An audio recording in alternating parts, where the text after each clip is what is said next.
on the air saying something we don't often say. We're starting with a moment of unity in this country. Millions of people coming together in awe of something we will not see again on this continent for a generation. Eclipse mania gripping so many, a lot of whom are still in after-party mode now. We are live with the key moments from every angle across the path of totality, including from just about 30,000 feet. That's coming up in just a minute. We're also live with the new reaction to former President Trump, kind of clarifying his stance, or in the eyes of his critics, his lack of a stance on abortion access. Why what he's not saying about this critical issue is raising a lot more questions.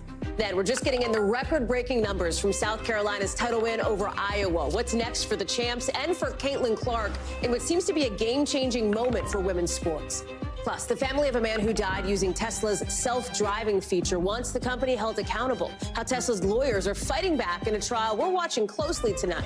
And how Morgan Wallen's team is responding to new felony charges he faces. The latest on that a little bit later on in the show.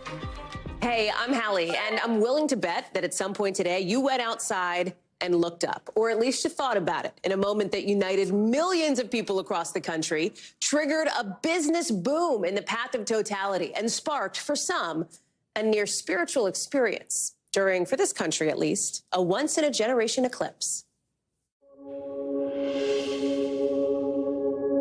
It's a rare event, right? I mean, why not take a chance to see something we may never see again?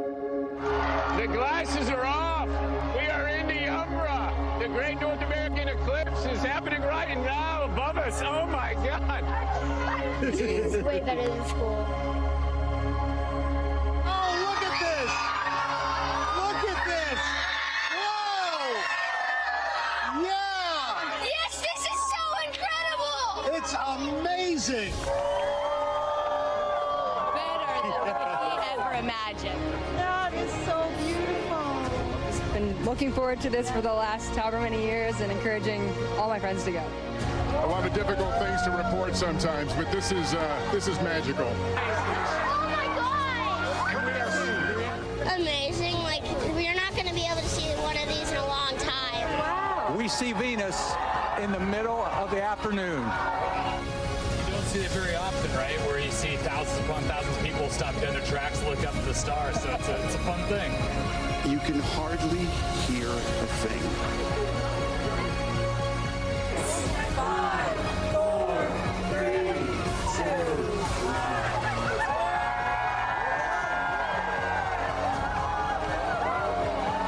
Can we take our glasses off? Yes, take your glasses off.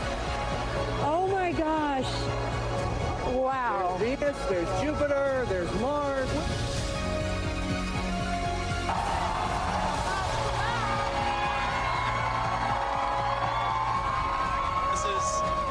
Pictures don't do this justice, you know. This is just spectacular.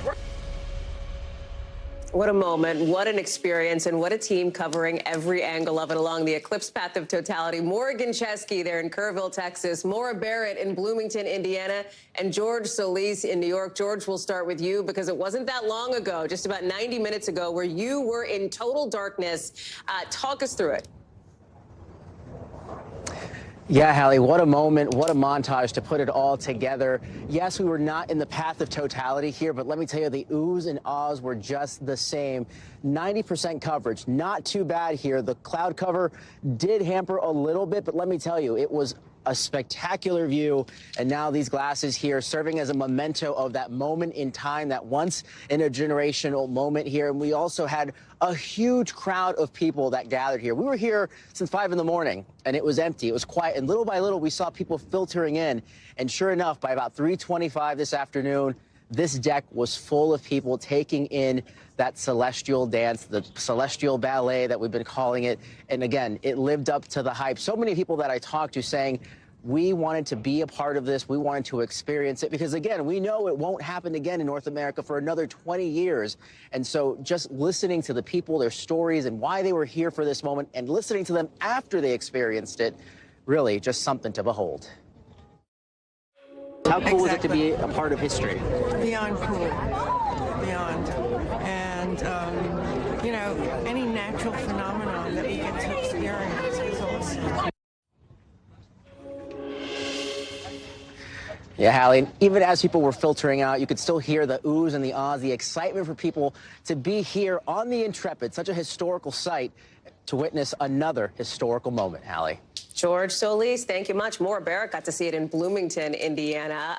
It is one of the incredible things about this, not just amazing for people to witness, so I hear, as we were just in partial eclipse here in Washington, but also for scientists, an opportunity to do some real research, some critical research at this moment. Yeah, Hallie, we were right in the path of totality here in Bloomington. And I have to admit, I was skeptical about the emotions that you feel watching this. But we had 4 minutes and 4 seconds of just absolute magic. And before I get into the science, I have to show you this incredible shot that our photographer Paul Rigney got live on air. It was absolutely amazing. Please watch. Oh, and there goes a plane! Oh, my God, again! Oh, my God, did you see that?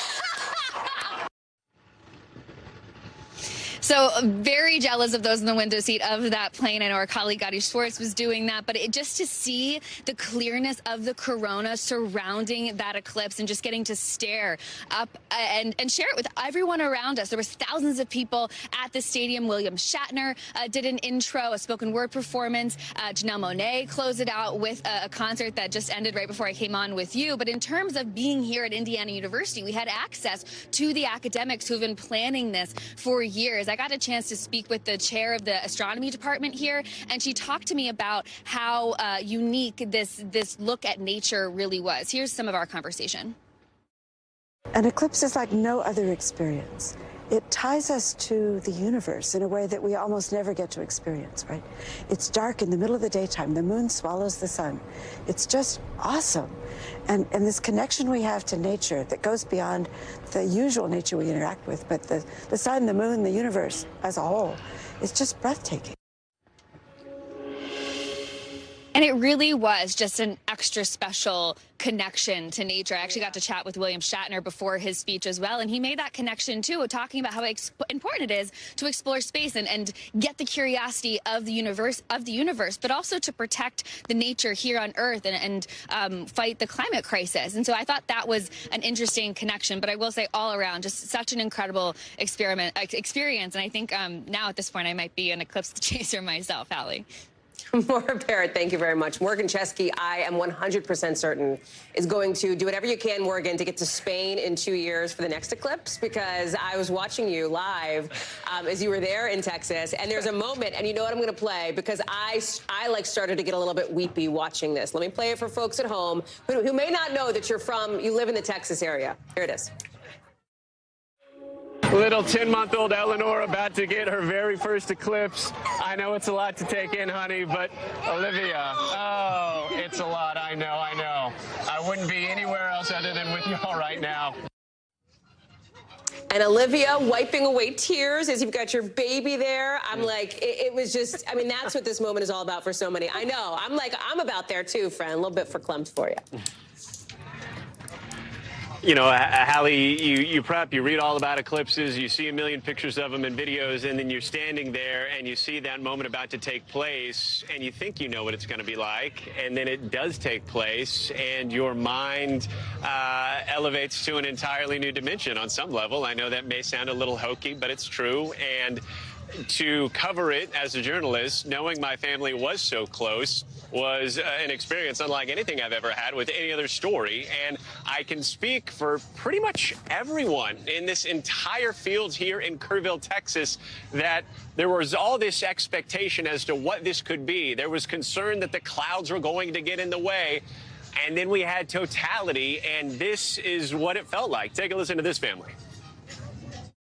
Super excited. I love hearing the joy behind me with when all of that went down. But yeah, this was, I wasn't sure we were going to see it, so to get the waves of it was even more exciting. Yeah, that family we had a chance to sit next to came all the way from Phoenix, and they committed to Kerrville. Of course, there were a lot of places on the path of totality, some saying fewer clouds here, better weather there. They came here, and they just had faith in the moment, and it was so interesting that clouds kind of rolled in right as we were about to reach that totality, and then through some you know, cosmic presence. Whenever that magical moment came, we saw the corona, we saw the flares, the darkness fell upon us, and the cheer that went up. You know, talking to you right now, first time I've actually had a chance to really reflect on it. The shared moment was what made this so special for my family, for having everyone else here. I don't think there's a lot of instances in our lives right now where you can have that many people keyed into one singular event, you know, and just embrace the moment in which we did. You're giving me chills, Morgan. Can I ask you this? And I say this as somebody, like, if you had asked me 2 weeks ago, I'd have been like, yeah, oh yeah, the eclipse, sure, whatever. Now I'm like Googling, how do we get there? When's the next one? How do we do it? Were you an eclipse skeptic, or were you drinking the eclipse Kool-Aid from the jump? Great question. I was fortunate enough in 2016 to hitch a ride on a flight that intersected an eclipse over the ocean. This totality was longer than that was. I had a crystal clear view the prior time. But, Hallie, here's the thing. If we're going to see one, we're going to need to take vacation, because when you're on the clock, you're so concerned to some degree about capturing the moment that on some level, you may lose a little bit yourself. And that was one of the reasons that I'm so glad Olivia and Eleanor were here, because it kind of brought me back just for a little bit to soak it up. Yep. Well, I will say, from all of us, at least here on this show, you captured it so beautifully, Morgan. It was just a joy to watch. Thank you for bringing that to us, bringing that energy right to the screen, friend. Really, really great to see it. We'll talk again more, I know, throughout the night as you process all of it.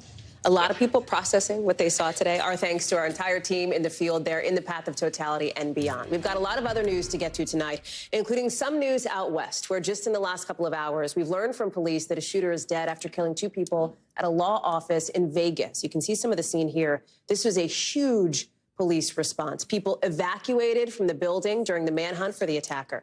NBC's Steve Patterson is following this for us. There were some questions about what had happened and how this standoff would end. Walk us through it.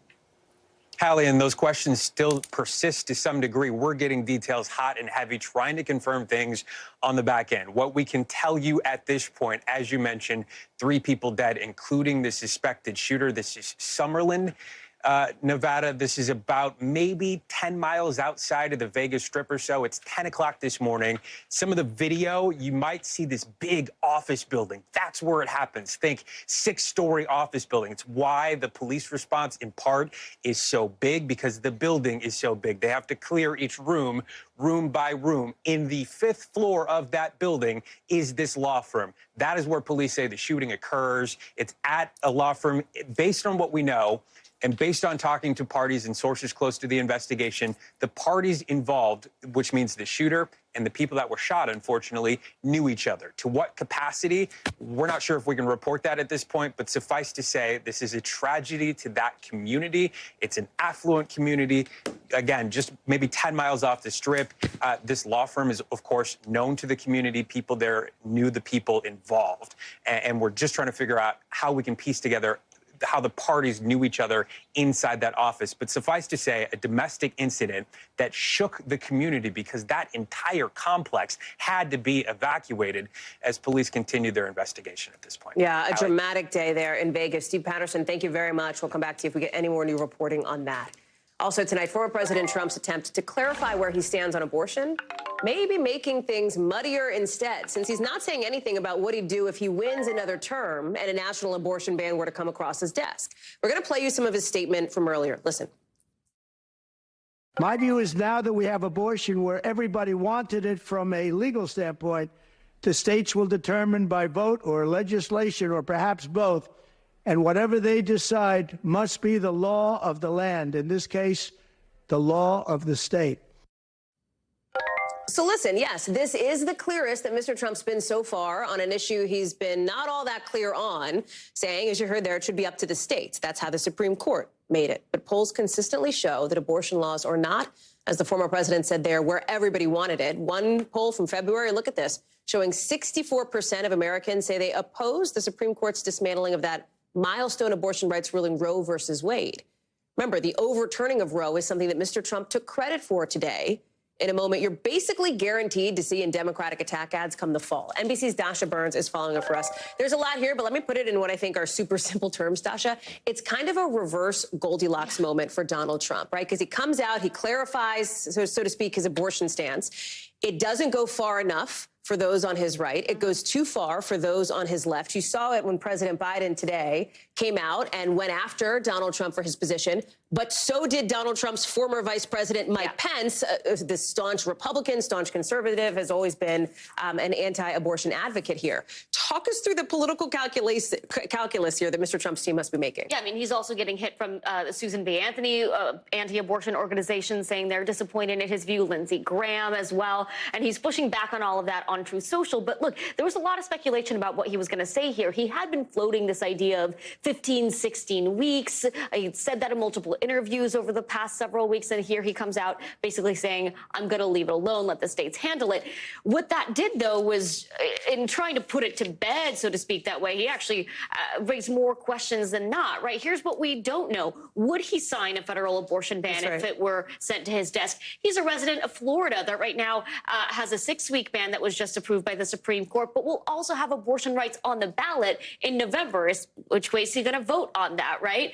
Would he make rape, incest, and life of the mother exceptions a national priority? Is he going to, try to push the piece of legislation on that? And is he going to change his mind? Right, and the reason that is on that graphic that we just showed on screen is because he has changed his mind on other positions in the past, right? I think the question also becomes, what about, I mean, we sort of referenced how Democrats, they are all but certain to be going after Donald Trump for taking credit, as he did, taking credit for the overturning of Roe versus Wade. Democrats believe that that is an issue that swept them to bigger victories than expected in the midterms. The hope, Democrats think, is that that could help them again come November here. There are Republicans down ballot from Donald Trump who maybe don't want to be in this position here.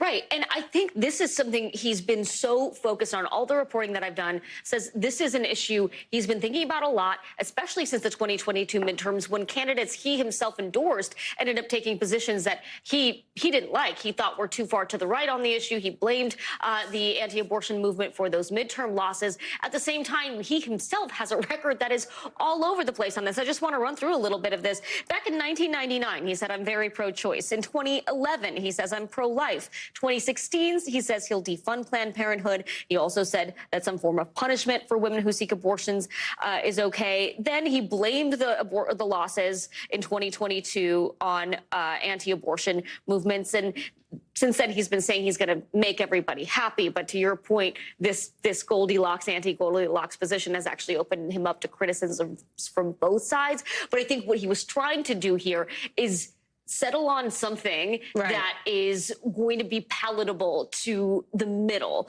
right? And I don't think he's particularly concerned about what the likes of Mike Pence or SBA or others on the right are saying, because they don't really have anywhere to go from here. They can shout all they want, but at the end of the day, they're still going to work to make sure Joe Biden is not elected again. Dasha Burns, thank you very much. Lots to follow today on the political front. Appreciate it. Not just on the Republican side, but on the Democratic side, too, with this highly anticipated moment for President Biden today and for the millions of Americans who could be affected by his plan to relieve some student loan debt. Listen to how he's laying it out late today in the college town of Madison, Wisconsin. Today, too many Americans, especially young people, are saddled with unsustainable debts in exchange for a college degree. Even when they have worked hard and pay their student loans, their debt increases, not diminishes. Says this plan and what it's done earlier will help more than 30 million Americans by doing things like canceling up to $20,000 in loan interest for some people, or canceling debt itself altogether for folks who are already eligible under a program that exists. They just haven't applied. Biden administration, whole deal here is they want to get the ball rolling on this before November's election. And that's even after the Supreme Court struck down its broader student loan forgiveness executive order last year. Gabe Gutierrez is joining us now live from Wisconsin. Okay, so the interesting part about this plan that the president is rolling out, again, a lot of people, a lot of eyeballs on this, a spotlight on this. It's probably going to get challenged in court, too, right? How are we supposed to understand this? How is the administration threading the needle? No doubt, Hallie, it likely will get challenged in court. And as you know, that's because many Republicans feel that, look, taxpayers should not be bailing out people that have racked up student debt. And perhaps those other taxpayers, you know, they've already paid off their loans or didn't go to college at all. So that's why this is likely to see a court challenge. And yes, as you mentioned, the last time that the president tried to do this on such a large scale, he announced it in 2022. Last summer in 2023, it was blocked by the Supreme Court. Here's the difference between the two. The White House is now using a different legal justification by the Supreme Court. Those sweeping measures to eliminate student debt, that was argued under the HEROES Act, which was passed under 9/11, that the government had a power in a national emergency to eliminate student debt. The Supreme Court said, you know, the coronavirus pandemic was already ending. That didn't another law passed in the mid-1960s, a Higher Education Act, and that's how they're trying to get this through. And as you said, it'll open up for public comment in the next couple months, and they hope to get the details finalized by this fall, right in time for the November election, Hallie. Gabe, I may be pushing my luck because our viewers are noticing some of the technical glitches and issues there. But let me ask you this, because I think your shot has stabilized. I think it's important to talk about the political backdrop to this. Obviously, folks who are worried about student loan debt, a lot of them are younger. Not all of them. There's plenty of, you know, elder millennials in this country struggling with student loan debt and beyond. But there is a piece of this that's meant to try to win over some of these folks that are going to the ballot box come November. Yeah, certainly, Hallie. Look, and we saw it today right outside. The protesters, you know, people that were upset with this handling of the Israel-Hamas war, and that's what we've been seeing over and over again, not just here in Wisconsin, of course, but also in Michigan. But if you look at the exit polls from 2020, candidate Biden at the time did so much better with young people over former President Trump. But over the last several months, we've seen former President Trump really start to catch up. The last NBC News survey in January had him within 8 points or so. And another poll last month conducted by Fox News actually has former President Trump up among voters younger than 30 in a head-to-head matchup. So this is certainly something, an issue that means a lot to younger voters that the Biden administration hopes to capitalize on. Hallie? Gabe Gutierrez live for us there in Madison. Gabe, we're glad to have you in the field tonight. Thanks. Overseas now, where tonight Israeli Prime Minister Benjamin Netanyahu says Israel will invade Rafah. He says there is a date in mind. He's just not saying what exactly, what specifically that date actually is. This is the video here in which the prime minister says Israel has to do this in order to win the war against Hamas. But remember, Rafah is where you have a number, really hundreds of thousands of civilians who have gone to seek shelter. That's why the Biden administration is very much against this offensive, essentially. They've been vocal in saying they think an attack on Rafah would be a mistake. It's all happening as Israel is pulling some of its troops from southern Gaza, and Hamas is rejecting ceasefire talks in Cairo, according to Reuters. Hallie is in Tel Aviv with more. There have been conflicting reports about whether or not we are close to any kind of ceasefire deal between the warring parties after a weekend of talks in Cairo. We understand from Hamas representatives who've been quoted in the media that there is still no breakthrough. However, Egyptian media are quoting participants in the talks who have said that, in fact, there is cause for cautious optimism at this stage. What would a ceasefire deal look like? How long would it last? Would it lead to the release of all of the hostages? That is still very much a series of open questions. Now, this is happening against the backdrop of significant military maneuvers by the Israeli army, the IDF announcing that it has withdrawn all of its ground troops from southern Gaza, leaving a single brigade in the north to secure and hold that part of the besieged enclave, as well as the road that is cutting the Gaza Strip in half, bifurcating the territory between north and south. Meantime, we're keeping a close eye on the Israeli government promise of opening more aid crossings to deliver food and other essential supplies to the hundreds of thousands of people still stuck in northern Gaza. The World Health Organization and other humanitarian groups have said that there are many people in Gaza that are in a near famine situation, and that getting food and supplies to them is a matter of urgency. Our thanks to Hallie for that reporting. Back here at home, a warning tonight from one of the world's most successful CEOs, saying political polarization and wars are creating risks we haven't seen since World War II. We're talking about Jamie Dimon, obviously of J.P. Morgan Chase, who's telling shareholders that AI could be one of the most transformational inventions, I should say, in hundreds of years. He's comparing its impact to, like, the printing press, to the steam engine, electricity, computers, the internet. It is a game changer, he thinks, even as he warns that high inflation may be here for a while. I want to bring in our friend over at CNBC, Hugh Sun, who's joining us now. Hugh, it's good to have you with us. Thanks for being here.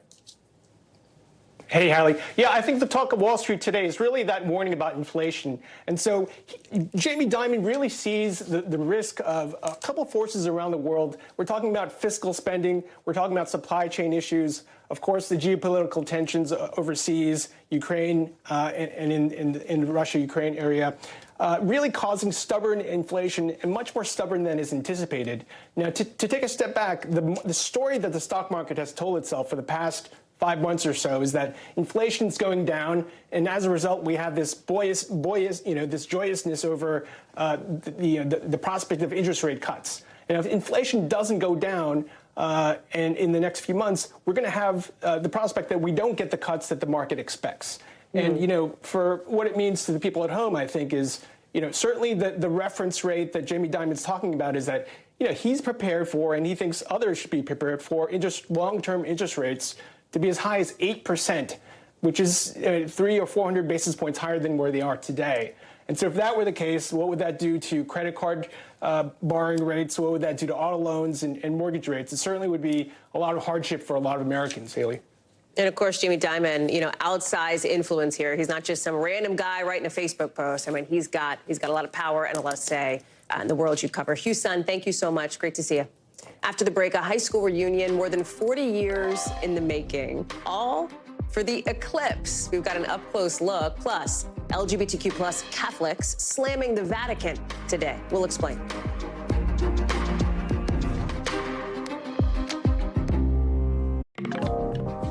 Let's get you over to the 5 things our team thinks you should know about tonight. Number 1, officials in Haiti recovering a hijacked cargo ship after a 5-hour-long shootout with multiple gangs. 2 police officers were hurt.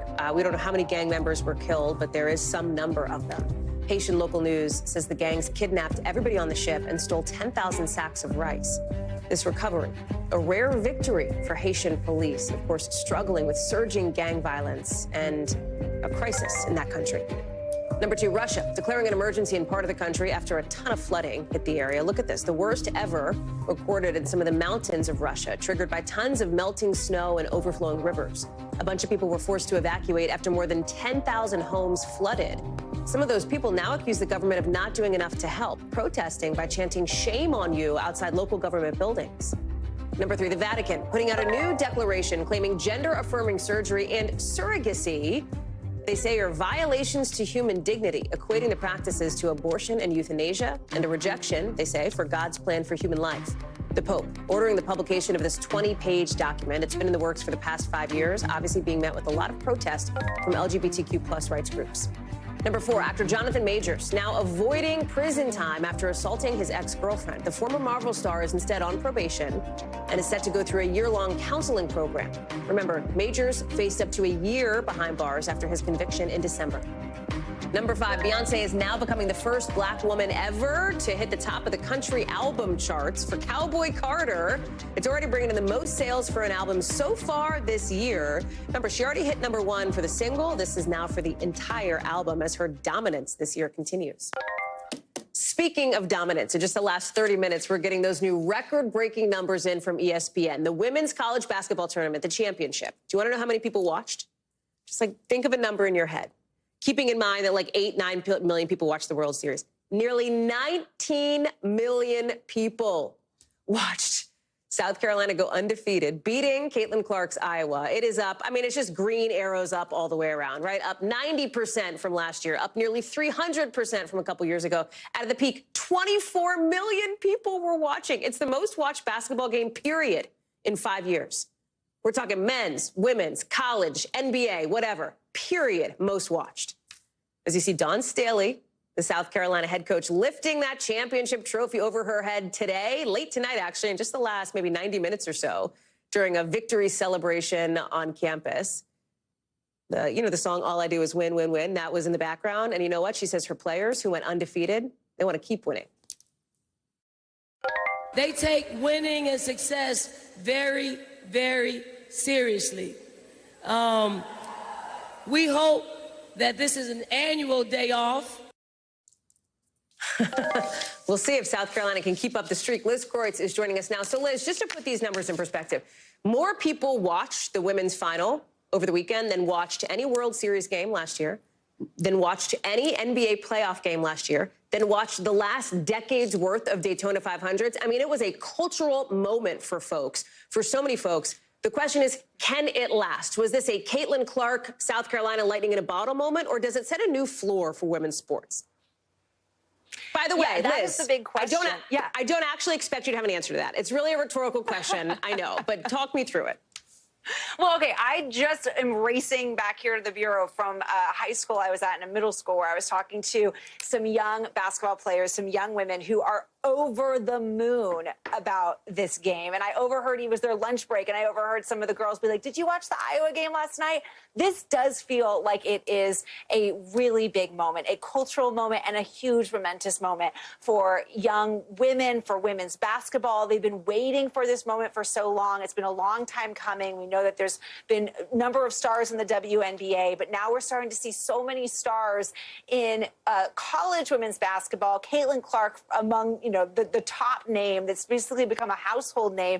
And that's what these young girls were telling me. They were like, it's so cool that we can go. They said they were bowling on Friday and the big screen at the bowling alley was playing women's basketball. And they said, what? This is not men's basketball, it's women's. So we're really seeing this moment. And I think a lot of fans of this sport and new fans of this sport are hoping that this is not just a one-time thing, that this is the future of this game.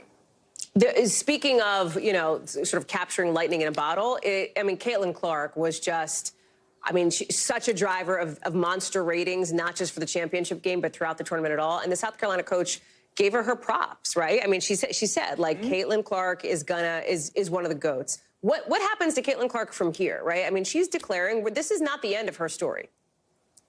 No, it's not. And I think so many people are so just proud to see that moment. I think to see the sportsmanship in the sport, to see how the South Carolina coach could just offer that praise to Caitlin Clark, because she really has elevated the sport in so many ways. And she has a big future ahead of her. She's essentially, it seems like, going to be the #1 draft pick in the WNBA, which is coming right up. And hopefully, I was talking to some sports analysts about this, that they really think the fact that the draft for the WNBA is happening just on the heels of this finals is going to elevate the WNBA moving forward. And so she's going to be the #1 draft pick. And it seems apparently tickets for the draft have already been sold out. They've sold out in minutes. And the game that she's expected to play when she gets drafted, the next game, apparently they've already moved to a bigger stadium in anticipation for the fact that she's going to be selling out bigger and bigger stadiums. And real quick, Liz, what does this? Well, it is. And what does it say, though, right, about men and women's sports? Again, we can't say it enough. The numbers we're just getting in literally in the last 30 minutes. Bigger than any game, including the NBA, right, in the last 5 years. It's amazing. It's absolutely amazing. I think it's fun. We talk so much about the Taylor Swift effect, the Beyonce effect, this sort of year of the woman, and it feels like this is just an extension of that. And women are the future. I actually asked those girls, those middle school and high school girls, I said, is this the future? And they're like, we are in the future. This is now. So for them, this is just the reality. It's really cool to see. Liz Kreutz, thank you so much. Glad to have you with us tonight, breaking it all down, coming in late today. Appreciate it. In just a sec, what that solar eclipse looked like from the sky, and the pretty wild video we're getting of a man who tried to fight off a would-be thief, then nearly got run over. Look at this. More on that. Oof, in just a sec.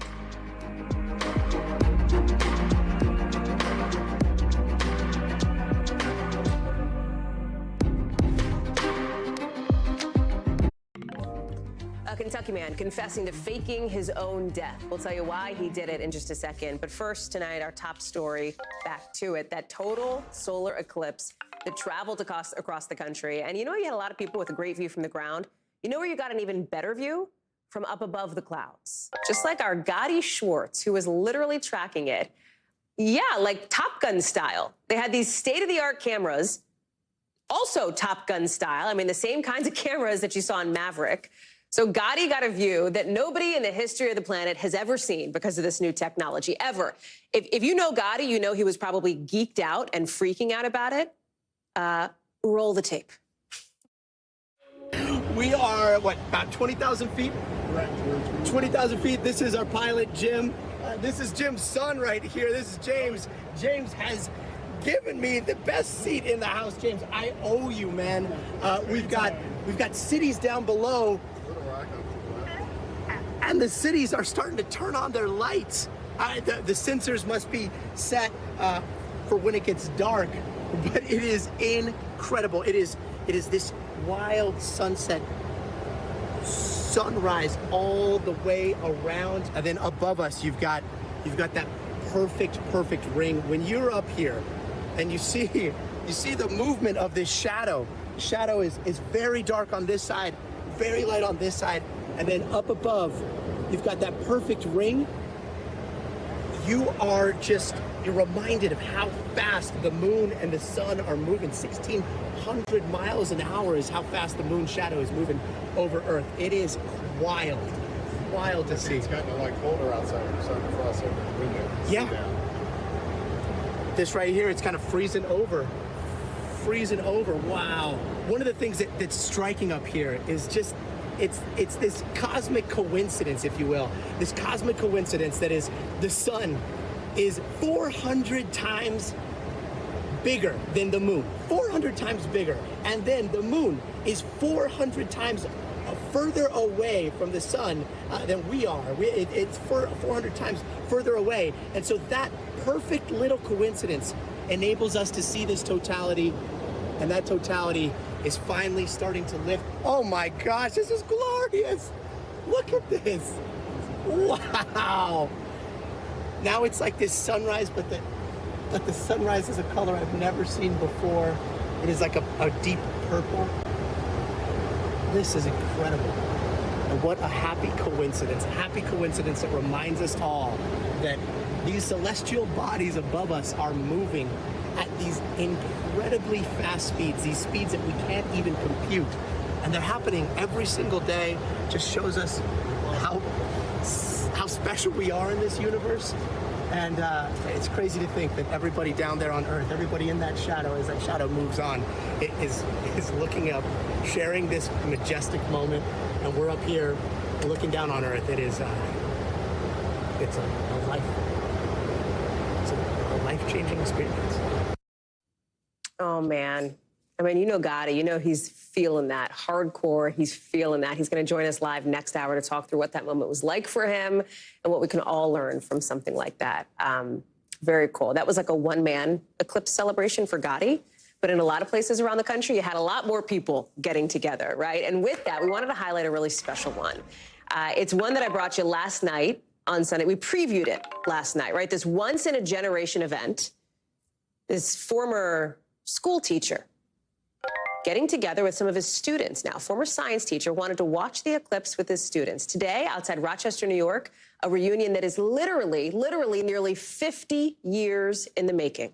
Watch. It's so good to see you. They're all grown up now. How are you? I am so happy to see you. But to his former students... Fritz Killian. Mr. Moriarty.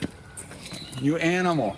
How are you? Pat Moriarty will always be Mr. Moriarty, their former earth science teacher at Spry Junior High in Rochester. That's where, in his first year teaching in 1978, he flagged his students about an eclipse way down the road in 2024, inviting them all back to watch together. I said, hey, why don't you circle this April 8th, 2024 eclipse? And you know what? We're going to get together on that. And you said that in 1978? 78. And my kids looked at me like I was crazy. He did the same thing every year for the next 16 years, every class. Then, some 4 decades later, posted a reminder online. Yeah, good to see you too. That's when this happened. Rick Mintz, class of 79. Chuck O'Brien, class of 1982. Andrea Malafew, class of 1988. One by one, they showed up. Rick Mintz. Oh, Rick. Holy cow, Rick. How you doing, buddy? You look different, man. Yeah. Dozens just for the pre-party. How many of you haven't seen Mr. Moriarty, Pat, since you left high school? Wow. You came back just for this. Did your surgeon think you were crazy for postponing your knee surgery for this party? Yes, he did. He tried to convince me that my knee was more important, but he doesn't know Mr. Moriarty. Now, today, more than 100 of his former students are by his side from Rochester and beyond, way beyond. A few flying in from Boston, Minneapolis, Virginia, and Detroit. Some dressed for the occasion. Look at those Moriarty Eclipse t-shirts. When I had these kids, they were ninth graders, and ninth graders wear a teenage mask, and they don't let you know that you're getting through. And now they're adults, and the mask is off. And now all of a sudden, the things you said and the stories that they were telling were so amazingly emotional. Mr. Moriarty's impact on me was to kind of really confirm my interest in science, and now I'm a teacher. Along with teaching biology, I'm teaching earth science. So it has really come around. A once-in-a-generation moment for a once-in-a-lifetime teacher. It's not about the eclipse. It's about you guys being here to share this time with my family, me, and each other. Educators, every educator, I wish every educator had this. I am so privileged, and thank you so much for being here. Kendra. So, is there going to be a test on Friday? To have them actually show up and be a part of this day and this event and sharing memories with their friends and introducing their families and talking about their lives. It means so much more than the eclipse. How cool is that?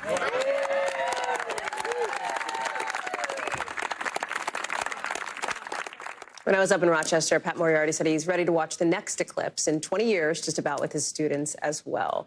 More of that kind of reporting, of course, every week, every Sunday on Nightly News. Anywhere you watch your local NBC News station. We'll see you right back there just 6 days from now.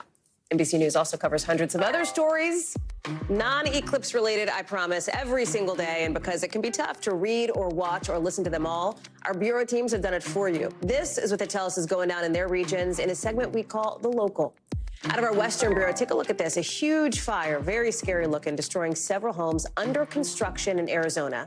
The Phoenix Fire Department says it took 75 firefighters to try to get this thing under control. They don't know what caused it or even how many homes specifically burned down yet. Fortunately, the department says nobody was hurt.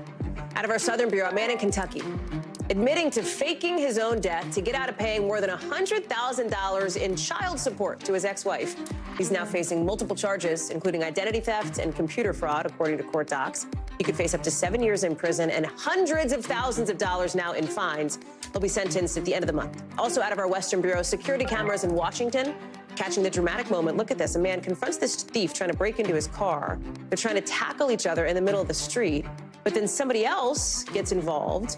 Somebody driving another car then, boom, plows into one of them, ends up on the hood, hits his truck. Unreal to even watch this thing. You can see it there at the top of your screen. There it goes. Oof. He jumps off just in time. This guy says he wasn't hurt, but police are investigating this now. They say they arrested a teenager they think could be involved. What a scene. After the break, the family of a man who died while using Tesla's autopilot feature now suing the company. What that could say about the future of driving.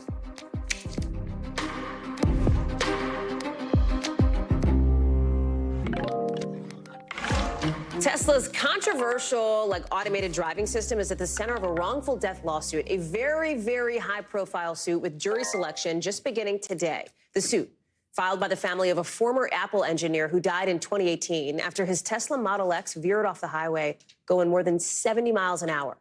An NTSB investigation found the autopilot function was on for nearly 19 minutes before the crash. The driver's family says Tesla oversold what autopilot could do, that ultimately the system could not do enough to prevent customers from abusing the feature, and that it's not safe to use the way that Tesla advertises it. Now, Tesla, for its part, says the driver was at fault for being distracted by a video game while the car was on autopilot. Danny Savalos is joining us now. It is not the only lawsuit, Danny, that Tesla is facing about autopilot here, but it is definitely one that has a lot of eyeballs on it, a big spotlight on it, because of the possibility of a precedent-setting result here, a precedent-setting response from the jury. It's not the first lawsuit, and believe it or not, Tesla has actually prevailed in some of these cases, going to jury verdicts for the defense for Tesla in cases including involving this autopilot or full self-drive feature, which is surprising to me because it would seem to me that selling a jury on the idea that Tesla essentially promised that that consumers would have this autopilot feature, and typically defendants are responsible for foreseeable misuse. So even if there's misuse of that feature, if it's foreseeable, in theory, Tesla could be on the hook for that as well. What about the financial impact this case could have on Tesla? You know, the implications for Tesla's technology when it comes to autopilot here. So it might act as a disincentive to develop autopilot, which is sort of the plus and minus of advances in technology. Sometimes advances in technology are great, but sometimes they're dangerous because they're untested and there are bugs that need to be fixed or worked out of the system. And sadly, people often are injured or even killed by those bugs before they are fixed. But maybe that is the price of progress, and maybe that is what that is something that Tesla has built in to its development, the price of these lawsuits, that it would have to defend against these lawsuits, which certainly Tesla knew that these were coming when they started to develop an autopilot feature, that exactly this situation would come up. So presumably that's built in. Danny Savalos, when do we have any idea of like timeline where we might know something out of this particular trial? Just because it's going to trial. I mean, you could have a couple-week trial, but even with a verdict, Tesla, if it's against Tesla, they'll surely appeal, and that could take years. But a verdict itself is a bellwether in this area. Danny Savalos, thank you very much. When we come back, we'll tell you what Morgan Wallen did last night and why he's all smiles in a mugshot now, despite the serious charges against him.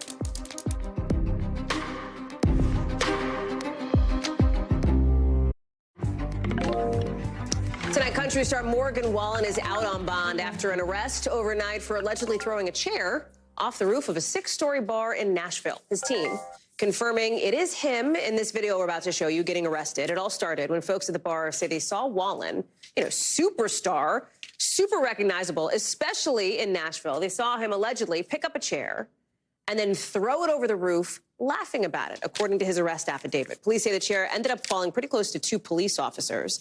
And this is a mugshot.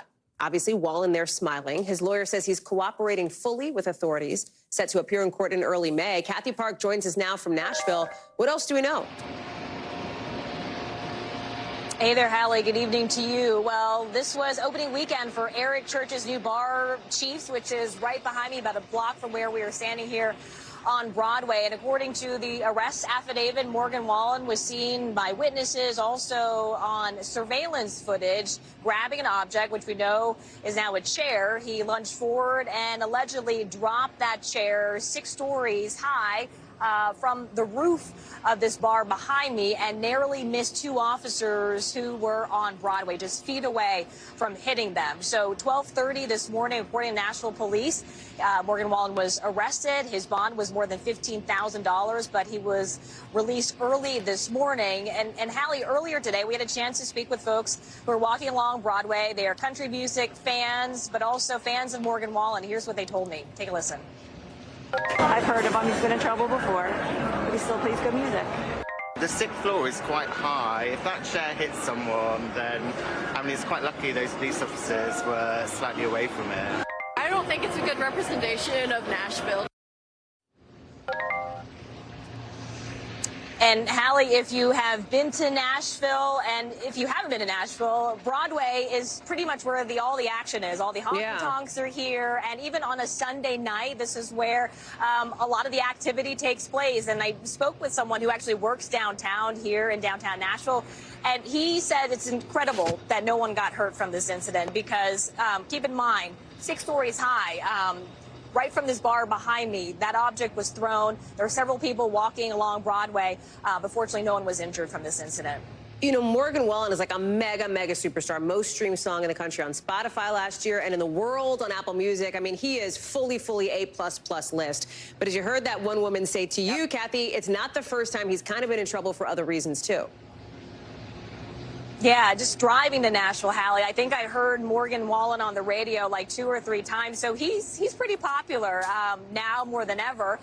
But yeah, you're right. He has had a string of controversies over the past couple of years. In fact, in 2021, at his Nashville home, he was seen on video using a racial slur, shouting a racial slur, and this almost derailed his career. His record label at the time suspended him. You didn't actually hear a lot of his songs on the airwaves at the time, but then also in 2020, during COVID, during the pandemic, he was seen breaking COVID protocols. There were a lot of social video reports that actually surfaced right before his SNL appearance, and then he later went on social media saying SNL decided not to move forward with his appearance on the show. So several things have happened. Another incident to mention here in downtown Nashville in 2020 at Kid Rock's bar. He was apparently kicking around some glass objects on the ground, and he was kicked out for disorderly conduct. So several things have kind of followed his career. But, you know, a lot of fans who we spoke with today are saying, look, he is a talented musician, but, you know, this is something that they can't necessarily forget because, you know, this is something that's pretty egregious. Kathy Park, live for us in Nashville. Kathy, thank you. That does it for us for this hour. We've got more coverage picking up right now.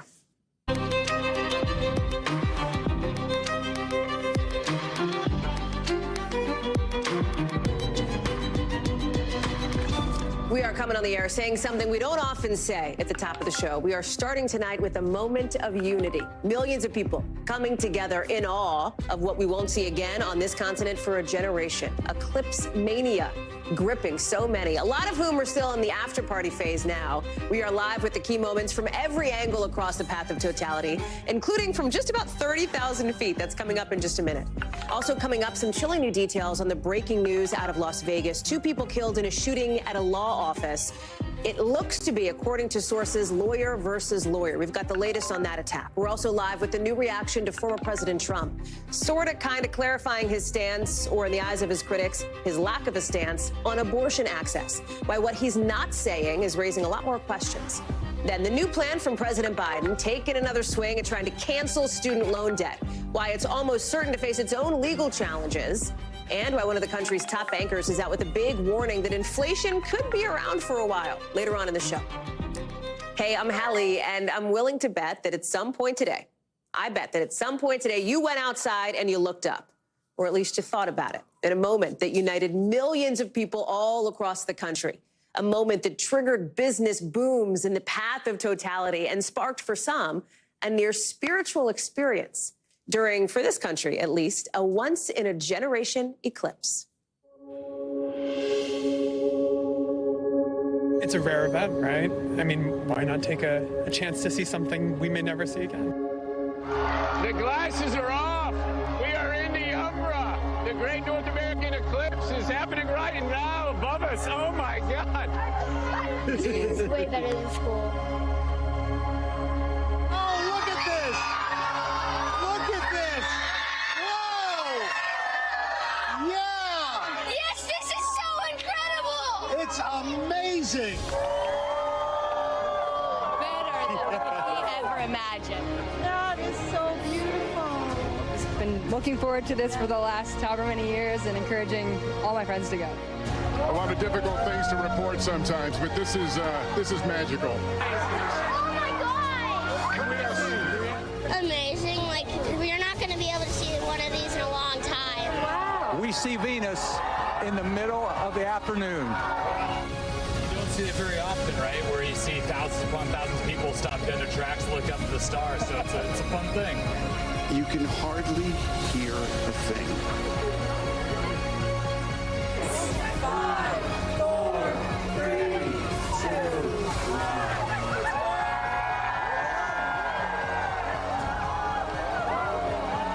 Can we take our glasses off? Yes, take your glasses off. Oh my gosh. Wow. There's Venus, there's Jupiter, there's Mars.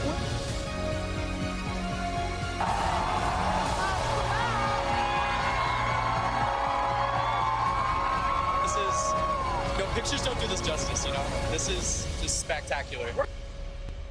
A spectacular moment, a spectacular team covering every bit of it, including the two guys you see right there who you saw in that montage. Tom Castello and Morgan Chesky both posted up in two different spots on that path of totality. Tom, let me start with you. Before we get to the science piece of it and the research piece of it, all of which is important, start with the human piece of it. Because watching you, I mean, seeing you and Lester with the glasses on, looking up like that, I mean, just an incredible thing with, you know, thousands of your best friends. You know, it's one of those moments, first of all, you never forget. And second of all, it was, it resonates with people differently. For some people, very emotional. For some people, just an aha, oh, wow moment. For others, they feel a religious moment and an emotional moment. And so, and to be around, you know, a sea of humanity and enjoying that moment was really quite something. And it's my second. I've been fortunate to go to two total eclipses. The last one was in 2017. What was phenomenal about this compared to 2017 was I was surrounded by a lot more people. We're in the heartland of America here in Indianapolis. By the way, we're on the Indy 500 Speedway right here.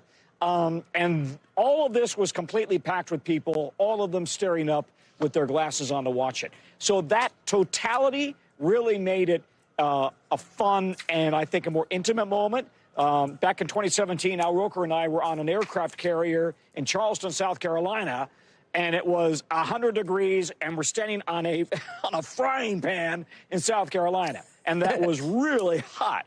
This was a lot nicer. I mean, it was 70 degrees, beautiful. I mean, look at the clouds. You know, beautiful day up here, blue skies, 70 degrees here in Indy. Could not have asked for anything better. It's incredible, too, because the forecast was such a big question here, not just for all the people who showed up where you were, Tom, but for some of the researchers, these scientists, these self-proclaimed, like, space nerds, weather nerds who were so excited to see a moment like this because they learned from it. Yeah. Yeah, and you know what's also fun about this, and kind of extending on my first answer to you, I think everybody's a bit of a space nerd and a space geek, right? Some a lot more than others, but everybody's into it. But to answer your question, you're right. NASA wanted this moment because when you have a total eclipse, it blocks out the sun and they can study the corona. The corona is essentially the sun's atmosphere, and it sends plasma and magnetic storms our way during the peak of its 11-year cycle on the sun, and we're there right now. So all of that is coming our way, and so NASA wants to really study that, and the best way to do it is to block out the sun so they can better analyze, in fact, the corona. So they send up rockets to do that. They sent up a plane to 50,000 feet to do that. I talked to one of the top PhDs in the country on this topic. Listen to what he said. It's also a great opportunity to do actual science during real time because we never really get to see the corona all the way down to the surface of the sun, except at a total eclipse. There's so much we don't understand about the fine details of the great engine of our solar system. Yeah, okay. What do we not understand about the sun and the corona? The sun is 10,000 degrees. The corona is 2 million. How is that possible that you walk away from the heat source and it gets hotter? That doesn't happen if you're at a campfire. They think it's because there are these heat bombs coming out of the sun, which is, by the way, a nuclear reaction, coming out of the sun, supercharging the heat that comes our way. So, yeah, I can geek out on this, but this is what it's all about. Well, listen, if we had 52 more minutes, Tom, with you, I know you would. Thank you so much, friend. It was amazing to watch you today, and amazing to watch somebody else who is a friend of this show, and that's Morgan Chesky in Kerrville, Texas. So, Morgan, as we talk about, you know, this moment here, there was a business angle to this, right? There was a cultural angle to this. But for everybody, right, anybody who got to witness it in the path of totality, there was a personal angle, too. And even for you as a broadcaster, we saw that. I want to play that. The human in me wants to witness this right alongside family and friends. I'm joined now by my fam here. Little 10-month-old Eleanor about to get her very first eclipse. I know it's a lot to take in, honey, but Olivia, oh, it's a lot. I know. I wouldn't be anywhere else other than with y'all right now. I mean, we saw Olivia, and so people know, like, you live in Texas. This is your home. That's your baby girl, who's just so precious. And I saw Olivia wiping away tears, too. Yeah, Hallie, I mean, I was born in a hospital about a quarter mile from where we're standing right now, and to bring my own daughter back to my hometown when you have a total solar eclipse, I don't know if it ever gets better than that. I think that to be covering this moment as a broadcaster, when we do cover so much tragic news all over the place, to kind of have this celebration amongst so many strangers, but also loved ones and friends that were very close as well, just elevated it to an entirely different level. And here we are talking about this, reporting on this moment for months and weeks, and then it finally arrives. And you know, it paid off in every single way imaginable. And duly noted to myself that Eleanor is not a fan of eclipses. I find that out at, 10 months old. So now I can file that away. Could have been anything. Yeah. It's true. But for all the other families here, the shared excitement was one of the aspects that really made this so special. And I want you to hear from some of the other folks that we had a chance to witness all this with. Super excited. I love hearing the joy behind me with when all of that went down. But yeah, I wasn't sure we were going to see it, so to get the waves of it was even more exciting. Yeah, of course, there was some question with the cloud cover and the weather, but everyone stayed because they know Texas weather being Texas weather, it could break at the last second. And fortunately, right as totality took place, it did. And we all looked up and witnessed that total solar eclipse, that shadow with the flares coming off of the sun. I think, I'm going to look back on this, as Tom said, absolutely forever here. Yeah. Morgan, I love seeing it. I love watching it. Wait, super quick, important question. Did baby Elle have her Eclipse glasses? Were you able to get her hooked up? Little baby version? So baby Eclipse glasses, it needs to be a market that we dive into, but we had the Eclipse visor that you can hold in front of her little face, and it more than protected her eyes. So, yeah, we were all good to go there. Great question. Oh, man. Morgan Chesky, we love to see it. Thank you so much for bringing us just your infectious joy and energy throughout the day today and tonight here on NBC News Now. Thank you. Of course. We've got a lot of other news to get to tonight. A lot of other headlines, including some out west, where there are some new developments in a Las Vegas shooting that left 3 people dead, including the attacker. We're just learning this all started earlier today at a deposition at a law office, when a lawyer who was involved in that deposition suddenly opened fire on others in the room, according to 2 sources familiar with the investigation. You are looking at this huge police response, some of the scenes here. NBC's Steve Patterson is following this one for us. And Steve, that piece of information, what our sources are telling us, is coming in just the last couple of minutes, that this appeared to go down during a deposition. That's correct. And Hallie, these were the details I was trying to tap dance around the last we spoke. And we now, of course, have these details confirmed. I want to start with the basics again, just quickly. This is about 10 miles away from the Vegas Strip, Summerlin, Nevada, very affluent area. It happens in this humongous office park. On the 5th floor of that office park, there is this law firm. In that law firm, there is this deposition going on. And in that deposition is where these people are shot. And again, these are now coming from 2 sources who know this investigation, know the people involved, and it goes like this. These are the new details. During this deposition, an attorney shoots another attorney, then shoots his ex-daughter-in-law, then shoots himself. The person that is being deposed is the son of the shooter. So imagine this. There's 4 people at least in this room. The person that is walking away from this, the son, watches his father shoot his ex-wife, then shoot the person that is representing her, then shoots himself as he's watching this. Well, of course, there's more details. We're going to bring them to you as soon as we can. But for now, this is something that's under investigation there. Hallie. Yeah, a disturbing story with more details coming in even as we speak tonight. Steve Patterson, thank you very much for following all of it. We'll look for your updates. Back here in Washington and beyond tonight, former President Trump's push to clarify where he stands on abortion may be making things a little muddier instead, since he's not really saying anything about what he'd do if he wins another term and a national abortion ban were to come across his desk. Listen to some of what he said. My view is now that we have abortion where everybody wanted it from a legal standpoint, the states will determine by vote or legislation or perhaps both and whatever they decide must be the law of the land, in this case, the law of the state. Law of the states, he says. So, yeah, this is the clearest Mr. Trump's been so far on an issue he's not been clear on. He's saying it's up to the states. That's what these justices you see here, that's how they made it. The polls consistently show that abortion laws are not, as the former president said there, where everybody wanted it, with one from February showing 64% of Americans saying they oppose that the court dismantled Roe versus Wade, that milestone abortion rights ruling. And it's a ruling, the overturning of Roe, that Mr. Trump took credit for today, a moment you're basically guaranteed to see in Democratic attack ads come the fall. NBC's Dasha Burns is following this for us. There's a lot here, but let me put it in what I think are super simple terms, Dasha. It's kind of a reverse Goldilocks moment for Donald Trump, right? Because he comes out, he clarifies, so to speak, his abortion stance. It doesn't go far enough for those on his right. It goes too far for those on his left. You saw it when President Biden today came out and went after Donald Trump for his position, but so did Donald Trump's former Vice President Mike Pence, the staunch Republican, staunch conservative, has always been an anti-abortion advocate here. Talk us through the political calculus here that Mr. Trump's team must be making. Yeah, I mean, he's also getting hit from Susan B. Anthony, anti-abortion organization, saying they're disappointed in his view, Lindsey Graham as well, and he's pushing back on all of that on Truth Social. But look, there was a lot of speculation about what he was going to say here. He had been floating this idea of 15, 16 weeks. He said that in multiple interviews over the past several weeks, and here he comes out basically saying, I'm going to leave it alone, let the states handle it.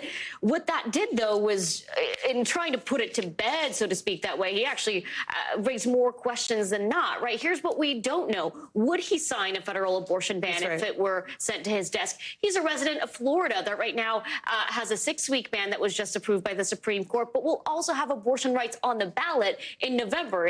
Which way is he going to vote on that, right?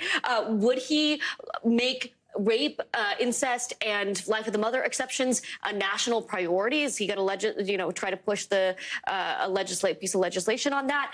And is he going to change his mind? Right, and the reason that is on that graphic that we just showed on screen is because he has changed his mind on other positions in the past, right? I think the question also becomes, what about, I mean, we sort of referenced how Democrats, they are all but certain to be going after Donald Trump for taking credit, as he did, taking credit for the overturning of Roe versus Wade. Democrats believe that that is an issue that swept them to bigger victories than expected in the midterms. The hope, Democrats think, is that that could help them again come November here.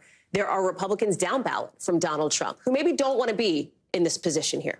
Right. And I think this is something he's been so focused on. All the reporting that I've done says this is an issue he's been thinking about a lot, especially since the 2022 midterms, when candidates he himself endorsed ended up taking positions that he didn't like. He thought were too far to the right on the issue. He blamed the anti-abortion movement for those midterm losses. At the same time, he himself has a record that is all over the place on this. I just want to run through a little bit of this. Back in 1999, he said, I'm very pro-choice. In 2011, he says, I'm pro-life. 2016, he says he'll defund Planned Parenthood. He also said that some form of punishment for women who seek abortions is okay. Then he blamed the losses in 2022 on anti-abortion movements. And since then, he's been saying he's going to make everybody happy. But to your point, this Goldilocks, anti-Goldilocks position has actually opened him up to criticism from both sides. But I think what he was trying to do here is settle on something that is going to be palatable to the middle, right? And I don't think he's particularly concerned about what the likes of Mike Pence or SBA or others on the right are saying, because they don't really have anywhere to go from here. They can shout all they want, but at the end of the day, they're still going to work to make sure Joe Biden is not elected again. Dasha Burns, thank you very much. Lots to follow today on the political front. Appreciate it. A highly anticipated moment for President Biden today, and for the millions of Americans who could be affected by his plan to relieve some student loan debt. Listen to how he's laying it out late tonight in the college town of Madison, Wisconsin. Today, too many Americans, especially young people, are saddled with unsustainable debts in exchange for a college degree. Even when they have worked hard and pay their student loans, their debt increases, not diminishes. The White House says this plan that's rolling out today, and what it's already done, would help more than 30 million Americans by doing things like canceling up to $20,000 in interest for some folks, or canceling the debt itself altogether for people who are already eligible under an existing program and who just haven't applied yet. The whole point, right? Biden administration really wants to get the ball rolling on this before November's election. And that's even after the Supreme Court struck down its broader student loan forgiveness executive order last year. Gabe Gutierrez is joining us now from Wisconsin. Okay, so the interesting part about this plan that the president is rolling out, again, a lot of people, a lot of eyeballs on this, a spotlight on this. It's probably going to get challenged in court too, right? How are we supposed to understand this? How is the administration threading the needle? No doubt, Hallie, it likely will get challenged in court. And as you know, that's because many Republicans feel that, look, taxpayers should not be bailing out people that have racked up student debt. And perhaps those other taxpayers, you know, they've already paid off their loans or didn't go to college at all. So that's why this is likely to see a court challenge. And yes, as you mentioned, the last time that the president tried to do this on such a large scale, he announced it in 2022. Last summer in 2023, it was blocked by the Supreme Court. Here's the difference between the two. The White House is now using a different legal justification by the Supreme Court. Those sweeping measures to eliminate student debt, that was argued under the HEROES Act, which was passed under 9/11, that the government had a power in a national emergency to eliminate student debt. The Supreme Court said, you know, the coronavirus pandemic was already ending. That didn't. Another law passed in the mid-1960s, a Higher Education Act, and that's how they're trying to get this through. And as you said, it'll open up for public comment in the next couple months, and they hope to get the details finalized by this fall, right in time for the November election, Hallie. Gabe, I may be pushing my luck because our viewers are noticing some of the technical glitches and issues there. But let me ask you this, because I think your shot has stabilized. I think it's important to talk about the political backdrop to this. Obviously, folks who are worried about student loan debt, a lot of them are younger. Not all of them. There's plenty of, you know, elder millennials in this country struggling with student loan debt and beyond. But there is a piece of this that's meant to try to win over some of these folks that are going to the ballot box come November. Yeah, certainly, Hallie. Look, and we saw it today right outside. The protesters, you know, people that were upset with his handling of the Israel-Hamas war, and that's what we've been seeing over and over again, not just here in Wisconsin, of course, but also in Michigan. But if you look at the exit polls from 2020, candidate Biden at the time did so much better with young people over former President Trump. But over the last several months, we've seen former President Trump really start to catch up. The last NBC News survey in January had him within 8 points or so. And another poll last month conducted by Fox News actually has former President Trump up among voters younger than 30 in a head-to-head matchup. So this is certainly something, an issue that means a lot to younger voters that the Biden administration hopes to capitalize on. Hallie? Gabe Gutierrez, live for us there in Madison. Gabe, we're glad to have you in the field tonight. Thanks. Tonight, the Israeli prime minister says Israel will invade Rafah. Benjamin Netanyahu isn't saying when, but he says there is a date. There is a date. He's just not saying what specifically that date is. You see the prime minister in this video saying Israel has to do this invasion of Rafah, essentially this ground offensive, to win the war against Hamas. Remember, the Biden administration is really against this. They've been super vocal, saying they think an attack on Rafah would be a mistake, particularly given the number of civilians, the number of innocent people that have tried to find shelter in Rafah. It's all happening as Israel is pulling some of its troops from southern Gaza, and Hamas is rejecting ceasefire talks in Cairo, according to Reuters. Hala Garani is in Tel Aviv with more. There have been conflicting reports about whether or not we are close to any kind of ceasefire deal between the warring parties after a weekend of talks in Cairo. We understand from Hamas representatives who've been quoted in the media that there is still no breakthrough. However, Egyptian media are quoting participants in the talks who have said that, in fact, there is cause for cautious optimism at this stage. What would a ceasefire deal look like? How long would it last? Would it lead to the release of all of the hostages? That is still very much a series of open questions. Now, this is happening against the backdrop of significant military maneuvers by the Israeli army, the IDF announcing that it has withdrawn all of its ground troops from southern Gaza, leaving a single brigade in the north to secure and hold that part of the besieged enclave, as well as the road that is cutting the Gaza Strip in half, bifurcating the territory between north and south. Meantime, we're keeping a close eye on the Israeli government promise of opening more aid crossings to deliver food and other essential supplies to the hundreds of thousands of people still stuck in northern Gaza. The World Health Organization and other humanitarian groups have said that there are many people in Gaza that are in a near famine situation, and that getting food and supplies to them is a matter of urgency. Our thanks to Hallie for that reporting. Got a lot more to get to here on the show, including our team up in the sky. Literally, look at Gotti geeking out on the solar eclipse. It was such an amazing moment. We're going to bring it to you in just a second. Really takes your breath away. Plus, the other really rare sight also in the sky, stunning people in Europe.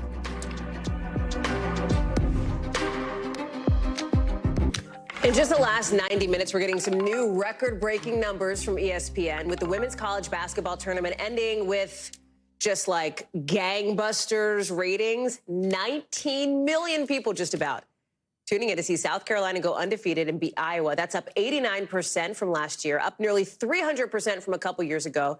This is a monster, right? It is the most watched basketball game, period, in 5 years. Men's, women's, college, NBA, most watched hoops game, period. You see head coach of South Carolina, Dawn Staley, there she is, lifting that championship trophy over her head during this huge victory celebration on campus in just the last couple of hours. She says her players, who went undefeated, want to keep that string going.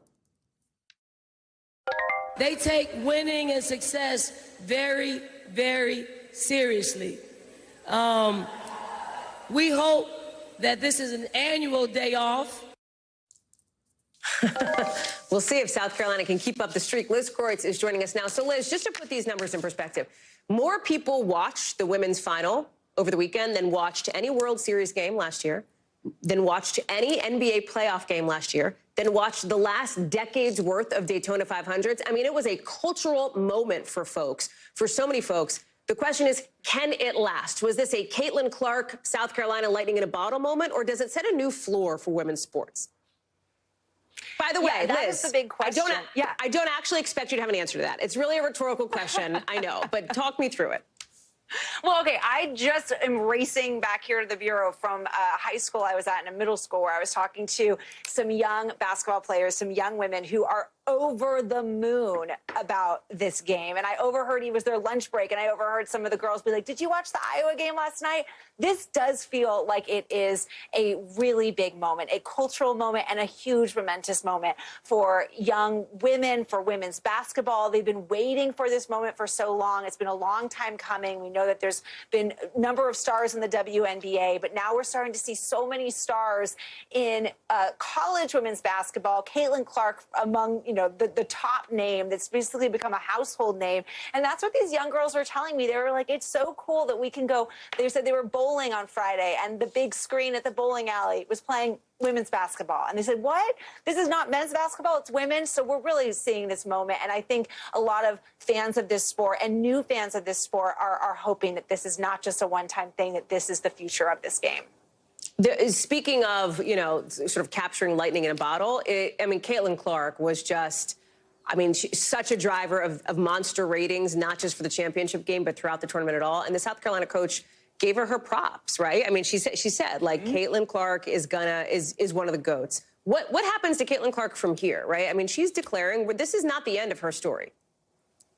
No, it's not. And I think so many people are so just proud to see that moment. I think to see the sportsmanship in the sport, to see how the South Carolina coach could just offer that praise to Caitlin Clark, because she really has elevated the sport in so many ways. And she has a big future ahead of her. She's essentially, it seems like, going to be the #1 draft pick in the WNBA, which is coming right up. And hopefully, I was talking to some sports analysts about this, that they really think the fact that the draft for the WNBA is happening just on the heels of this finals is going to elevate the WNBA moving forward. And so she's going to be the #1 draft pick. And it seems apparently tickets for the draft have already been sold out. They've sold out in minutes. And the game that she's expected to play when she gets drafted, the next game, apparently they've already moved to a bigger stadium in anticipation for the fact that she's going to be selling out bigger and bigger stadiums. And real quick, Liz, what does this? Well, it is. And what does it say, though, right, about men and women's sports? I mean, again, we can't say it enough. The numbers we're just getting in, literally in the last 30 minutes, bigger than any game, including the NBA, right, in the last 5 years. It's amazing. It's absolutely amazing. I think it's fun. We talk so much about the Taylor Swift effect, the Beyonce effect, this sort of year of the woman, and it feels like this is just an extension of that. And women are the future. I actually asked those girls, those middle school and high school girls, I said, is this the future? And they're like, we are in the future. This is now. So for them, this is just the reality. It's really cool to see. Liz Kreutz, thank you so much. Glad to have you with us tonight, breaking it all down, coming in late today. Appreciate it. Let's get you over to the 5 things our team thinks you should know about tonight. Number 1, officials in Haiti recovering a hijacked cargo ship after a 5-hour-long shootout with multiple gangs. 2 police officers were hurt. Some number of gang members were killed. We don't know specifically how many yet. Local news outlets say the gangs kidnapped everybody on the ship and stole 10,000 sacks of rice. The recovery here, a rare victory for Haitian police, who have, of course, been struggling with surging gang violence and a crisis in that country. Number 2, the National Association of Intercollegiate Athletics announcing a policy today essentially banning trans athletes from competing in women's sports. It says all athletes can participate in its male sports, but only athletes whose biological sex assigned at birth is female and who have not had hormone therapy can participate on the women's side. The rule applies now to like 80,000 athletes in more than 24 sports at hundreds of colleges. Number 3, health officials in Illinois alerting healthcare facilities and ERs to be on the lookout for patients with botulism symptoms after 2 cases were reported there. They think it might be, maybe, from counterfeit Botox. Both patients had to be hospitalized. Officials say a nurse who was working outside her authority injected them. Number 4, actor Jonathan Majors now avoiding prison time for assaulting his ex-girlfriend. He's a former Marvel star, of course. He's instead on probation and is set to go through a year-long counseling program. Remember, Majors faced up to a year behind bars after his conviction in December. Number 5, Beyonce and her year of making and breaking records now becomes the first black woman ever to hit #1 on the country album charts for Cowboy Carter.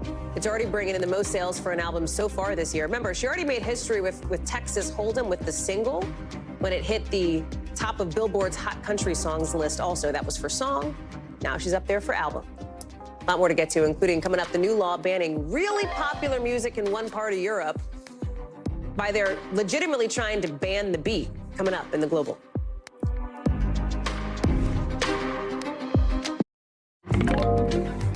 The extreme marathon runner, now the first person to ever run the length of an entire continent. We'll tell you which one in the Global in just a second. But first, back to our top story, that total eclipse that traveled across the U.S.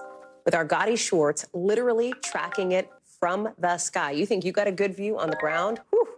Gotti's going to blow you away. Look at these jets. Doesn't it look like something out of Top Gun? Turns out the cameras actually are kind of like the ones they used in Top Gun Maverick. They haven't been used before. This is new tech, so Gotti got a view that nobody in the history of this planet has ever seen, ever. If you know Gotti, you know he was geeking out, and it was amazing to watch. Here he is. We are, about 20,000 feet? Right. 20,000 feet. This is our pilot, Jim.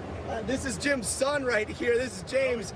James has given me the best seat in the house. James, I owe you, man. We've got cities down below, and the cities are starting to turn on their lights.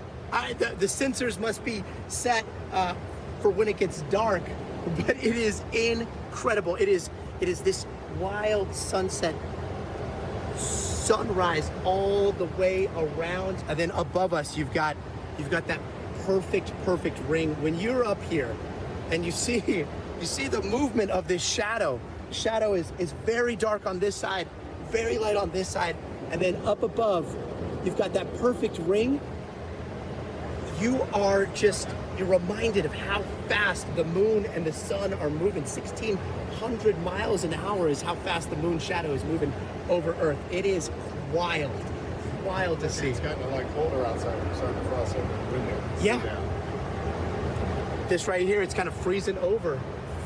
Wow. One of the things that's striking up here is just, it's this cosmic coincidence, if you will. This cosmic coincidence that is the sun is 400 times bigger than the moon. 400 times bigger. And then the moon is 400 times further away from the sun than we are. It's 400 times further away. And so that perfect little coincidence enables us to see this totality, and that totality is finally starting to lift. Oh my gosh, this is glorious.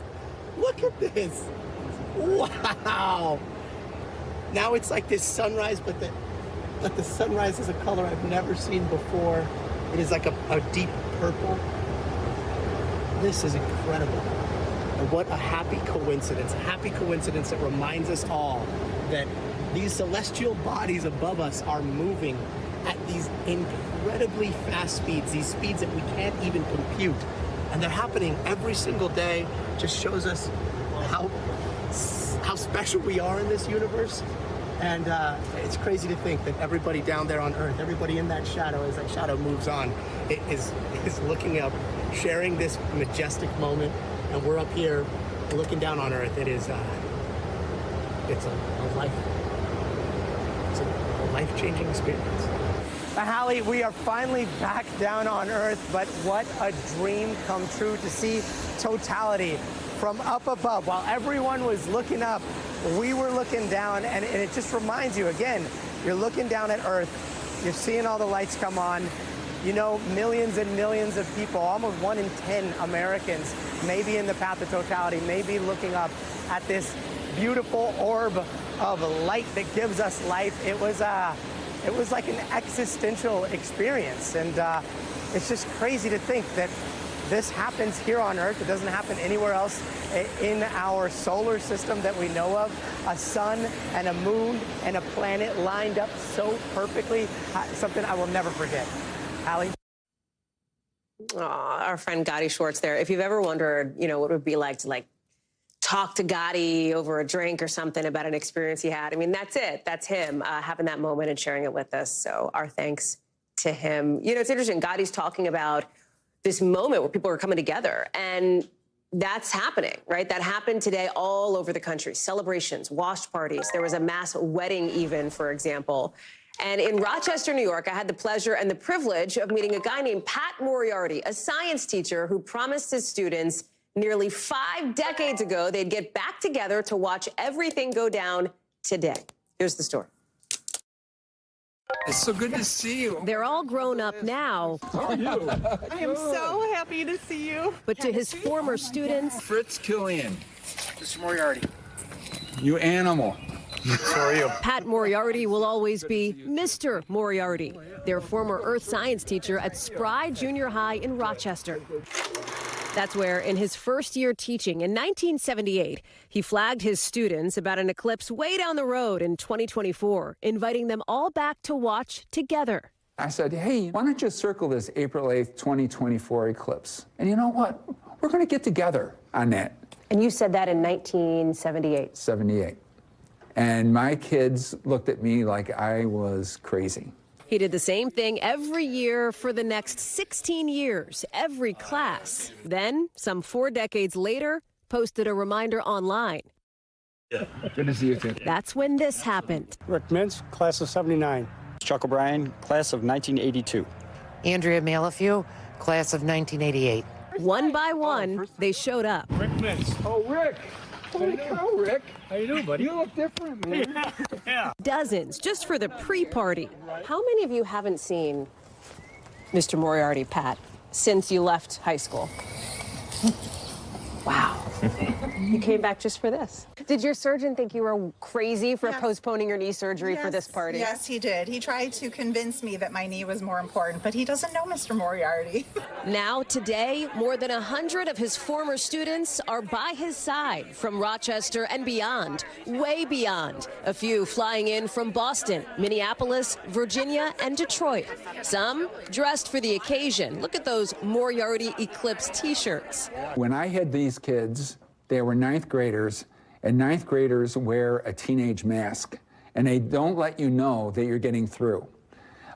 And now they're adults, and the mask is off. Mr. Moriarty's impact on me was to kind of really confirm my interest in science, and now I'm a teacher. I'm teaching earth science, so it has really come around. A once-in-a-generation moment for a once-in-a-lifetime teacher. It's not about the eclipse. It's about you guys being here to share this time with my family, me, and each other. I wish every educator had this. I am so privileged, and thank you so much for being here. Kendra. So, is there going to be a test on Friday? To have them actually show up and be a part of this day and this event and sharing memories with their friends. It means so much more than the eclipse. How cool is that?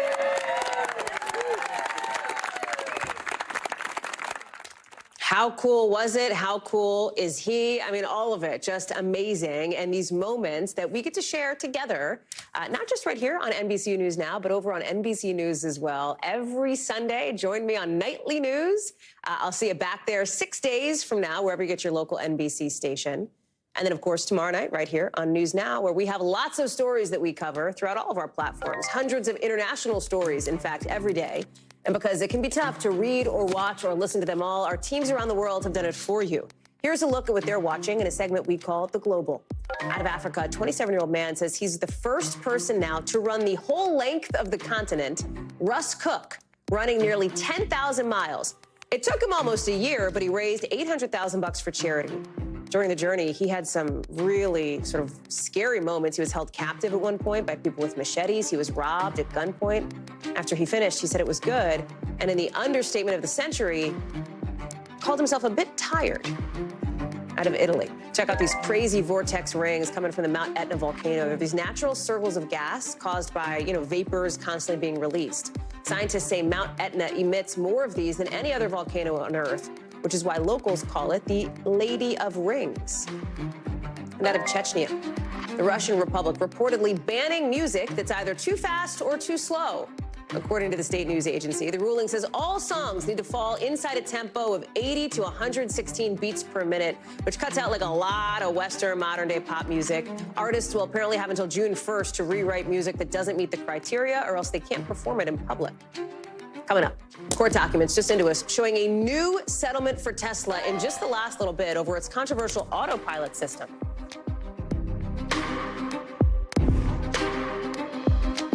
We've got some news just into us tonight. Tesla settling a wrongful death lawsuit involving its autopilot technology. This news coming in literally minutes after we brought you this story just last hour. The suit, filed by the family of a former Apple engineer who died in 2018 after his Tesla Model X veered off the highway going more than 70 miles an hour. An NTSB investigation found the autopilot function had been on for nearly 19 minutes before the crash. The driver's family had said Tesla didn't do enough to prevent customers from abusing autopilot, and that it's not safe to use the way Tesla advertises it.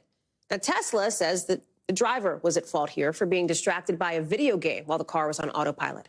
Tesla apparently is agreeing to keep the amount of the settlement confidential. Danny Savalos is joining us now. This was supposed to go to jury selection, Danny, and I know you've had a couple of minutes to look at the settlement.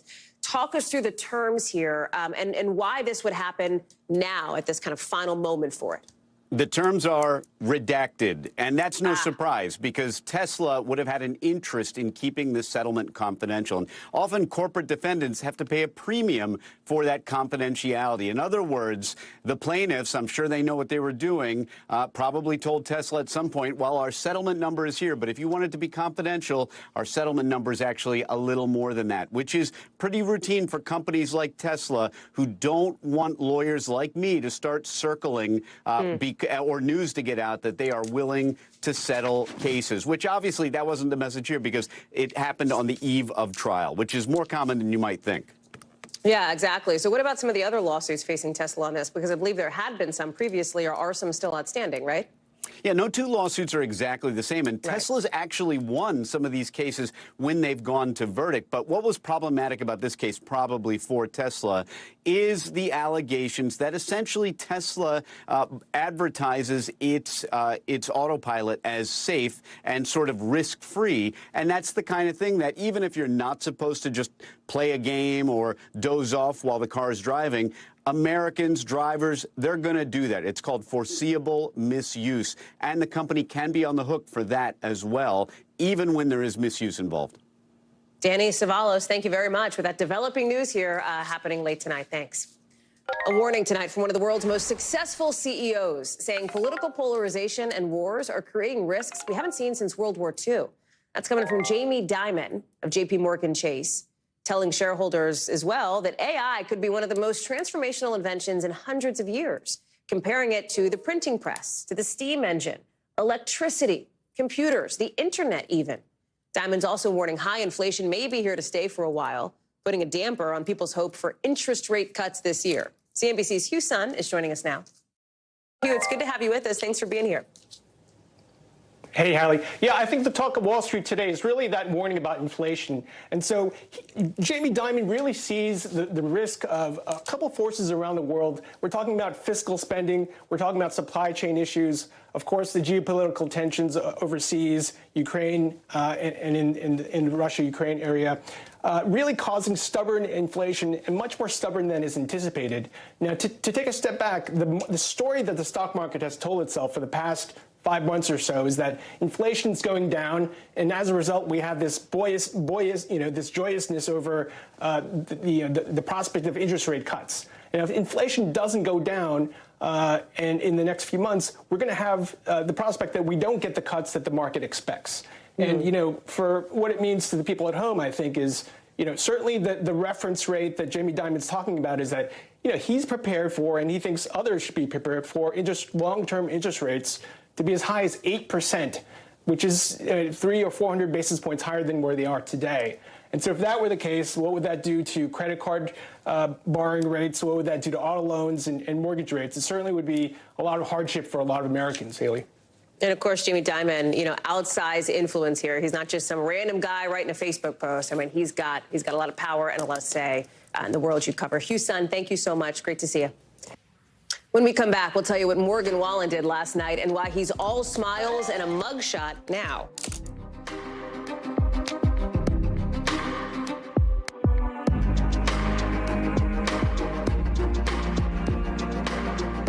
Thanks for watching. Stay updated about breaking news and top stories on the NBC News app or follow us on social media.